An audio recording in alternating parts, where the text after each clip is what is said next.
Muchas gracias. Quiero, en primer lugar, agradecer a la OUI y a la Universidad Técnica Particular de Loja la posibilidad que me brinda de estar en este congreso que espero sea un hito en la construcción del espacio latinoamericano de educación superior. Estamos en una sesión que se dedica, en principio, a la gestión del conocimiento en el mundo universitario. Y yo creo que como conclusión de la jornada de ayer y la intervención que acabamos de escuchar de don Salvador Ordóñez, creo que al final la gestión del conocimiento se puede resumir en esa pregunta que está en la transparencia: cómo poner a disposición de una organización el conocimiento que tienen sus miembros. Esa pregunta tiene una respuesta muy simplificada, que es creando espacios en los que se comparta el conocimiento existente y se favorezca su crecimiento. Yo creo que ese puede ser el resumen de lo que llevamos escuchado hasta ahora. Evidentemente, esto es más fácil decirlo que hacerlo. De hecho, esos espacios para compartir conocimiento son espacios institucionales, espacios virtuales. Y, de hecho, este congreso es un buen ejemplo de cómo se ha sabido unir los espacios institucionales, lo que supone la construcción de un espacio común en este continente, con los espacios virtuales mundiales, lo que suponen todas las iniciativas que vimos de la Web 2.0, de Creative Commons, de las fuentes abiertas de formación e información. Por tanto, estamos en un mundo en donde tenemos que compaginar ambos procesos, ambas creación de espacios. Yo soy profesor de la Universidad de Sevilla, pero lo pongo como ejemplo porque creo que es algo que prácticamente la mayoría de las universidades, al menos las europeas, están trabajando en ambos ámbitos. El portal ahora de una universidad es su imagen, es lo que nos permite ver qué es lo que pretende hacer, y si entramos en una web, como también hemos visto ahora mismo, la de la Menéndez Pelayo, vemos que tiene un lugar destacado ambos espacios. Los espacios virtuales, hay una universidad virtual detrás de la universidad presencial de la Universidad de Sevilla, tiene un área para, por ejemplo, la Open Courseware, o su presencia en todas las redes sociales, que puede ser Second Life. Por tanto, ese espacio virtual, esa presencia de una universidad tradicional con más de 500 años en ese mundo, se va dando. Luego, en ese sentido, estamos avanzando. Pero si hablamos de espacios institucionales, nadie mejor que la doctora Lamic para la magnífica presentación que nos ha hecho de lo que es el espacio europeo de educación superior. Hoy, a fecha de hoy, en una universidad española, en una universidad europea, ya está en ese espacio. Se mejorará, pero el espacio existe. Yo creo que esa es la principal diferencia entre el año 97 y hoy en día, que hay un punto de referencia, un punto de encuentro, un punto común, un punto de convergencia, y, por tanto, se está en el espacio virtual y ya se está en un espacio institucional común más amplio del correspondiente a la nación de la que forma parte una universidad. Para sistematizar iniciativas en marcha de creación de espacios institucionales, ya la doctora Lamic ha hablado de la Carta Magna de las Universidades Europeas. Yo le presto una especial atención a la Declaración Mundial sobre la Educación Superior, la de la UNESCO del 98, porque afecta a todos los continentes y porque, por suerte y por desgracia, sigue plenamente vigente todas y cada una de sus intenciones. Lo decía el padre Luis Miguel, ¿no?, que, por desgracia, en la declaración nueva, la reciente de París, pues no se ha avanzado. Es decir, eso significa que los principios siguen siendo válidos y que tenemos que trabajar intensamente para conseguir esa visión de la universidad que queremos para nuestras sociedades. La construcción del espacio europeo es otra iniciativa a la que ya nos hemos referido.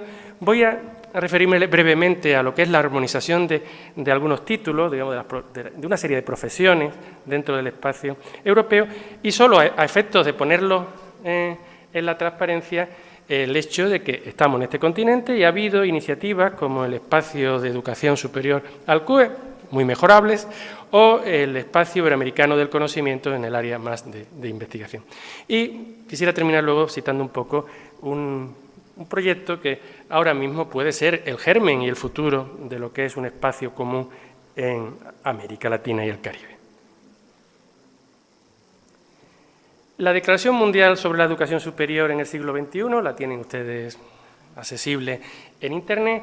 Yo solo quiero destacar uno de sus puntos, el correspondiente al número 15 de los 17 principios de la Declaración, en el que se señala que es necesario que las universidades pongan en común los conocimientos teóricos entre instituciones de distintos países, de distintos continentes, y que eso se hace intercambiando docentes, intercambiando estudiantes, estableciendo vínculos institucionales, en definitiva, incrementando la cooperación. También hay un punto clave en esa declaración y es que hace falta reconocer los estudios, ¿no? Ya se ha señalado antes la importancia que tuvo la implantación del sistema de intercambio de créditos europeos para llegar a la construcción de un espacio institucional. Si no confiamos en la formación que otras universidades dan, difícilmente podemos avanzar.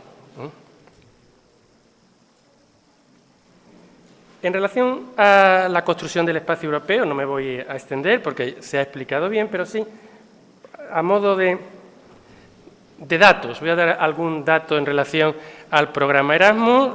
La Carta Magna fue la impulsora, las universidades se comprometieron en Europa a impulsar estos procesos de espacios institucionales y además, no se suele señalar, hay una Convención de Lisboa que establece el procedimiento adecuado para la convalidación, para el reconocimiento de los títulos, que de hecho es condición que los países lo suscriban para formar parte del espacio. No se ve, solo quiero, lo tienen en la red, ahora le haré una pequeña ampliación, pero es solo que valoremos un poco qué ha supuesto el programa Erasmus para Europa. Esta es la matriz de entradas y salidas de un sistema con 27 países, para ver cómo ha funcionado. Resumen para España. La última estadística publicada, la del 2006-2007, supuso que solo por el programa Erasmus, hay muchísimas más vías para moverse por el mundo, pero solo con la iniciativa Erasmus, subvencionada por los países de origen normalmente y también por los de destino, y con una beca, con una ayuda para las personas y con una garantía de reconocimiento de las enseñanzas que va a cursar en otro país, fueron 22.322 estudiantes y recibió 27.464 de un total de 153.000 personas. Entonces, un proyecto que, también se ha señalado, cambia la forma de percibir y de ser un continente. Pero, si vemos los acumulados, esta es la estadística desde el año 99 hasta el 2007, nos encontramos que nuestro país ha enviado ya 235.850 de los casi 2 millones de personas que se han movido. Estos son los de año 2006, aquí hay que sumarle los de los últimos cursos. Por tanto, se ha señalado 2 millones de personas que se han movido y se han formado en universidades de otro país y que le ha servido plenamente la educación que ha recibido para su currículum personal, para su título. Esto es algo que tiene una importancia trascendental y que nunca está de más insistir en ello. Pero además, tenemos que tener en cuenta, estas son las gráficas que podrán ustedes ver en la red, ¿no? Porque aquí la letra forzosamente tiene que ser pequeña, de cómo evolucionan. Y vemos que todos los países, esto es, los países que reciben estudiantes Erasmus, simplemente Erasmus, no pensemos que esta es la única fuente. Por ejemplo, el Reino Unido está allí a la derecha, es aquella barra que baja, pero tiene muchísimos alumnos que le llegan por otros muchos convocatorias y proyectos. Pero en el caso de España, que es la barra más alta, vemos que crecemos y que somos el país que tenemos una mayor acogida por parte de todos los espacios, de todas las universidades europeas, de los 27 países, y que estamos ya en un rango de 27.000. Evidentemente hay mucha más movilidad entre países europeos próximos, pero no dentro del programa Erasmus. Ya se ha señalado, el proceso de construcción del espacio europeo es un proceso largo y complejo que surge de esa brillante idea de los 4 ministros cuando se reúnen en la Sorbona en el año 98 y que ha tenido un impulso firme de los países a través de las conferencias de ministros de educación. Aquí están las reuniones que se han celebrado hasta ahora y que ha llegado a la situación que se nos describía antes. No se han logrado todos los objetivos planteados, pero se ha avanzado muchísimo. Yo creo que ese sería el mensaje positivo de construcción del espacio. Desde el punto de vista, por ejemplo, de los países, ¿no? Hay que insistir, el proceso de Bolonia no es un proceso solo de la Unión Europea, pero también de la Unión Europea. Los países que fueron invitados en el año 99, los tienen ustedes ahí, ya había países que no estaban en la Unión, como puede ser, por ejemplo, Noruega, pero a partir de ahí nos encontramos con países como Rusia, que están ahí, o la Santa Sede, que forman parte de este proceso de construcción de un espacio europeo. Por tanto, estamos hablando de algo mucho más, que no es solo Europa en el sentido geográfico de la izquierda de los Urales.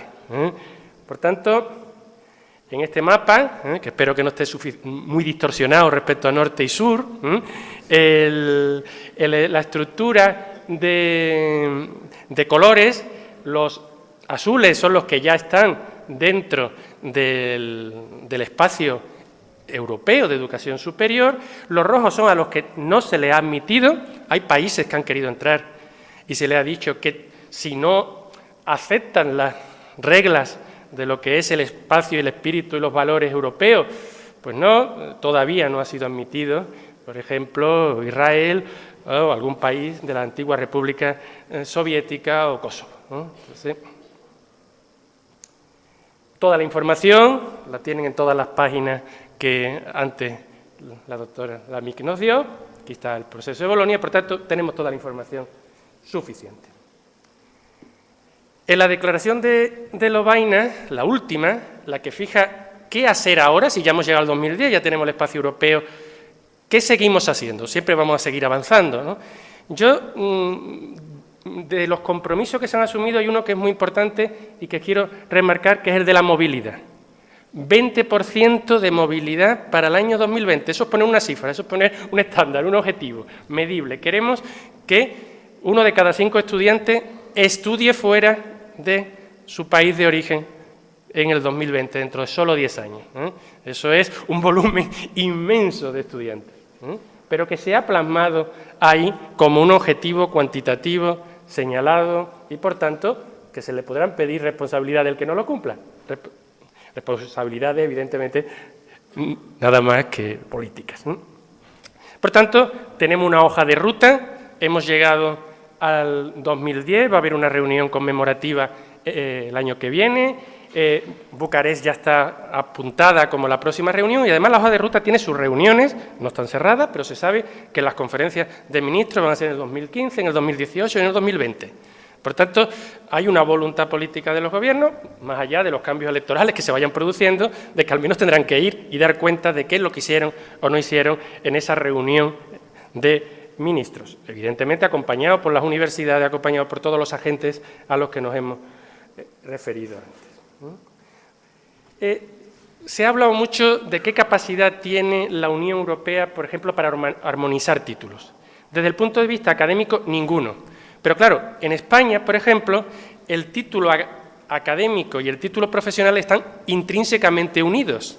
El ejercicio profesional de todo y cada uno de los oficios de carácter universitario viene dado exclusivamente por el título universitario. Hay países en donde el título académico no aporta capacidad profesional nada más que en algunos campos. En el común denominador de todas las universidades europeas es que hay unos títulos profesionales que, como son profesionales, la Unión Europea tiene plena capacidad porque tiene que garantizar el libre ejercicio de la profesión en la Unión. Esa es la justificación de las directivas europeas, por lo menos la que se nos da a los académicos cuando se dice por qué se puede armonizar medicina, odontología, enfermería, farmacia, veterinaria y arquitectura, y en algunos países el título de matrona, y no el resto de titulaciones. Eso es siempre una reflexión que está ahí y que provoca tensiones porque al final hay dos tipos de títulos, estos y los demás.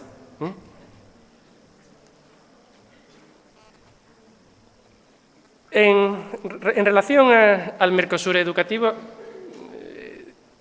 yo creo que es un proceso del que se habla todavía poco, pero que, ayer lo comentábamos en la cena, son ya Argentina, Bolivia, Brasil, Chile, Paraguay, Uruguay y Venezuela quienes están ahí. No están solo los países del Mercosur y, además, al menos de la documentación que en el portal se lee, y Colombia, pues aparecen frecuentes actividades, ¿no? De hecho, he recortado una porque, aunque no aparece el documento, el día 20, estamos diciendo la semana pasada, se reunieron para estudiar un proyecto sobre emisión de títulos y grados universitarios para el ejercicio de actividades académicas en los países del Mercosur. Es decir, estamos hablando de casi lo que ocurrió el día de la Sorbona.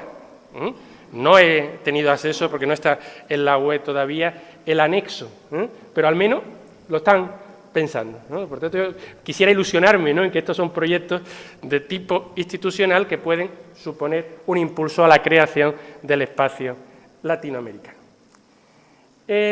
Por tanto, estamos en un momento, en este congreso, en donde se nos pide que reflexionemos, entiendo que ese es nuestro papel, sobre el diseño de un modelo adaptado a las características de las universidades latinoamericanas y del Caribe. Siempre las preguntas básicas ya se hicieron antes: ¿qué estamos intentando hacer? ¿Por qué lo estamos intentando? ¿Cómo lo podemos hacer? Y luego, ¿cómo sabremos si lo estamos haciendo bien, ¿no? La evaluación del proceso. Yo creo que lo único que estamos intentando, acá y en todos lados, es incrementar la cooperación entre las instituciones de educación superior, ¿no? Yo creo que es eso, nada más y nada menos. ¿Y ello por qué?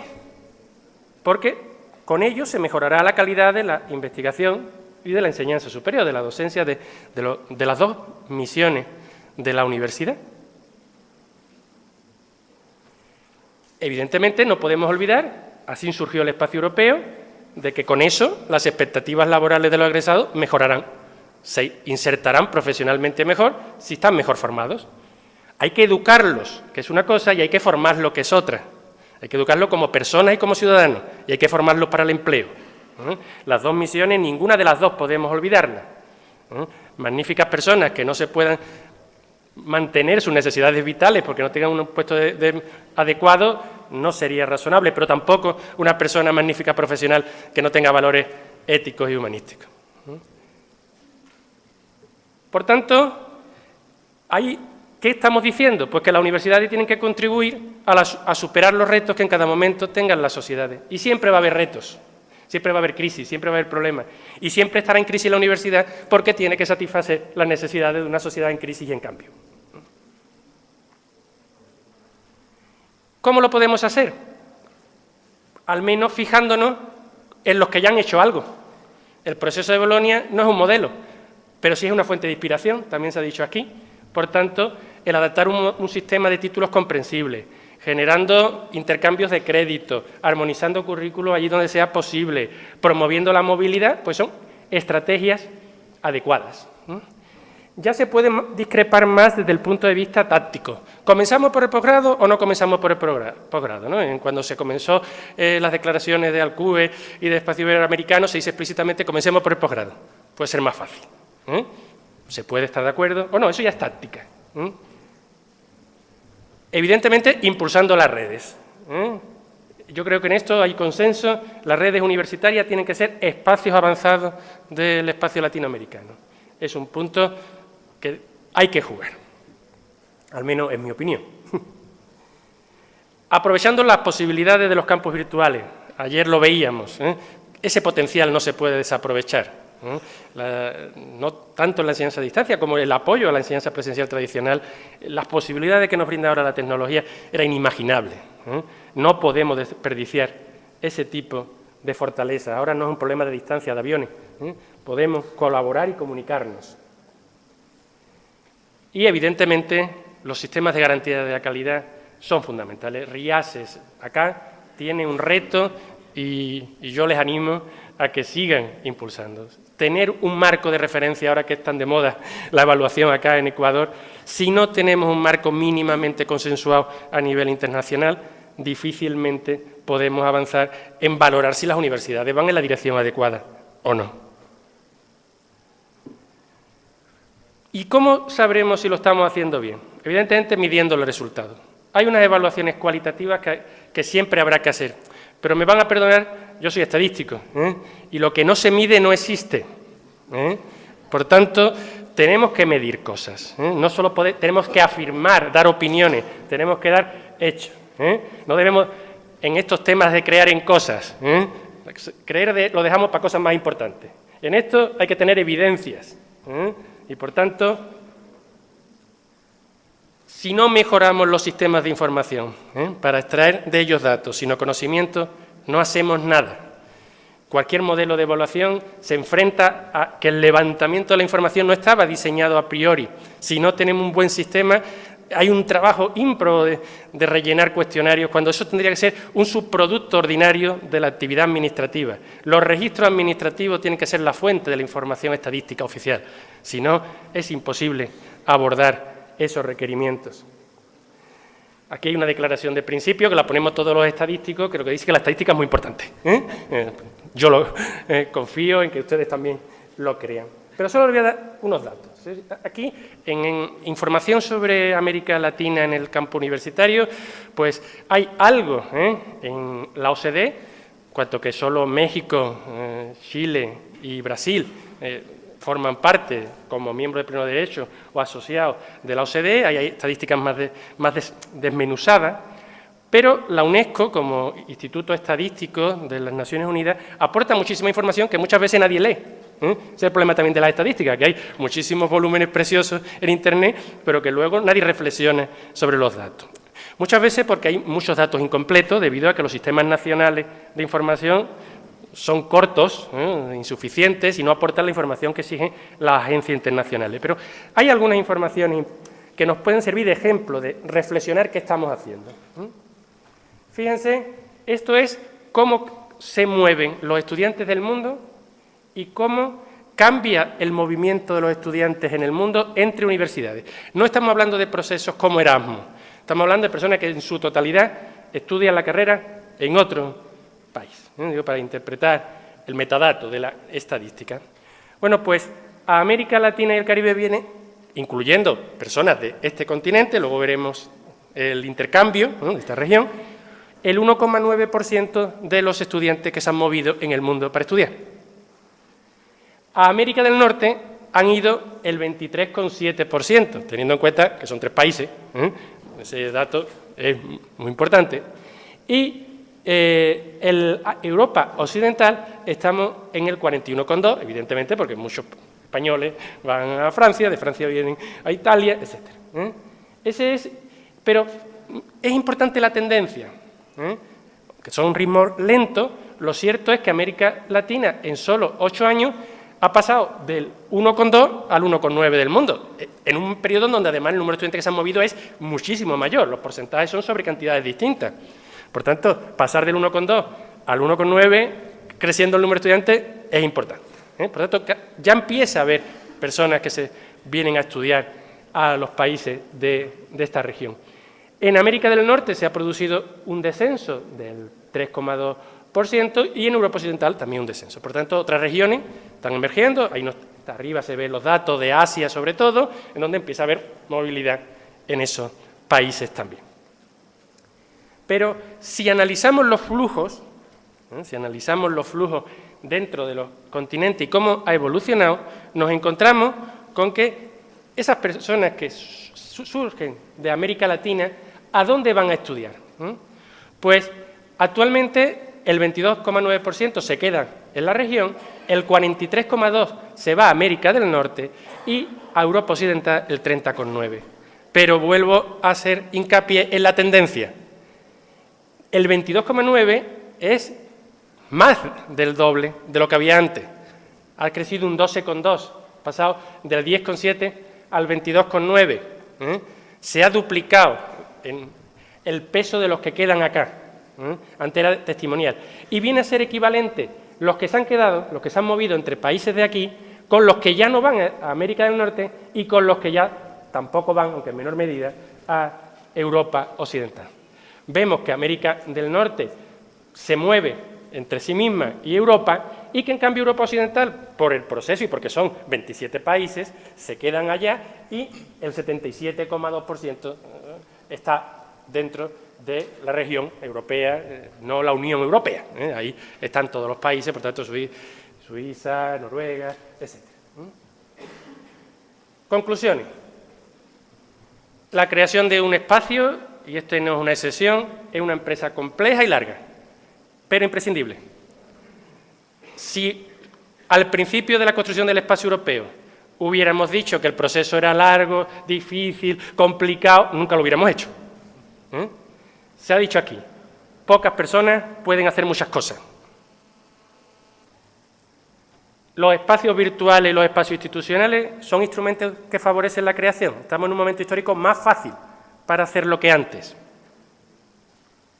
Y redes como la OUI y congresos como este que estamos celebrando realmente son catalizadores del proceso y estoy seguro que se acelera muchísimo gracias a iniciativas como esta. Muchas gracias.